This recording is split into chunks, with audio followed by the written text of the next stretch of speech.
c'est un message d'encouragement, un message d'exhortation et à la fois un message d'espoir et de paix. Parce que voyez-vous, le défi environnemental est un défi qui est mondial. Malheureusement, dans certains pays, dans le monde entier, les journalistes sont tués pour le fait qu'ils dénoncent toutes les dérives qui ont cours sur nos nappes phréatiques, sur nos cours d'eau, sur notre sol, etc. Aujourd'hui, ce n'est pas le cas en Côte d'Ivoire. On souhaite que ce ne soit pas le cas. Mais nous, notre rôle, c'est de dénoncer, d'éduquer, de former les populations. Nous allons continuer toujours le combat. Parce que n'oubliez pas qu'en Côte d'Ivoire, l'orpaillage clandestin fait beaucoup de ravages sous nos cours d'eau avec le mercure qui est utilisé. Aujourd'hui, c'est pratiquement toutes les nappes phréatiques en Côte d'Ivoire qui sont menacées à cause de l'orpaillage clandestin. La déforestation. Et la déforestation également. Toutes ces attitudes qui, ma foi, ne garantissent pas la sécurité alimentaire, la sécurité climatique, la sécurité tout court. Et il est important pour nous, vraiment, en tant que journalistes, de le dénoncer. Ce n'est pas au hasard, ce n'est pas fortuit que l'UNESCO, cette année, ait choisi le journaliste face au défi environnemental, le journaliste face au changement climatique. Nous devons nous mobiliser. Nous devons nous mobiliser parce que l'heure est grave.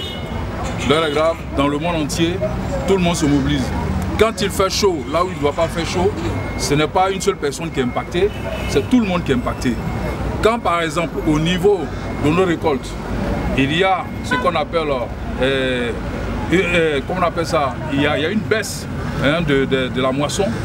C'est lorsqu'il y a le prix des produits vivriers, en tout cas grimpe, prend de l'ascenseur sur nos marchés, ce n'est pas une seule personne qui est impactée, c'est tout le monde qui est impacté. Donc pour nous, journalistes, il est important, surtout journalistes de Côte d'Ivoire, il est important vraiment de mener ce combat-là. Ce n'est pas seulement le combat de l'UNESCO qui a choisi ce thème pour cette année, à l'occasion de cette journée mondiale de la liberté de la presse, mais c'est aussi le combat vraiment de nous, les historiens du présent.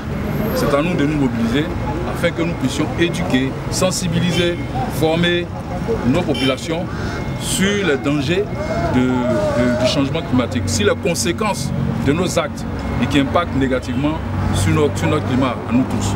Voilà un peu le message que je veux lancer. C'est un message de mobilisation contre vraiment les méfaits, contre les mauvaises habitudes qui poussent véritablement notre climat à être déréglé. On a trop insulté, on a trop attaqué, on a trop menacé Dame Nature. Aujourd'hui, Dame Nature est révoltée. Dame Nature véritablement a décidé vraiment de nous donner des leçons. C'est à nous vraiment de prendre conscience et puis d'arrêter véritablement tout ce qui l'agresse, tout ce qui l'empêche véritablement de nous procurer le bien-être que nous devons avoir. Merci. Merci beaucoup.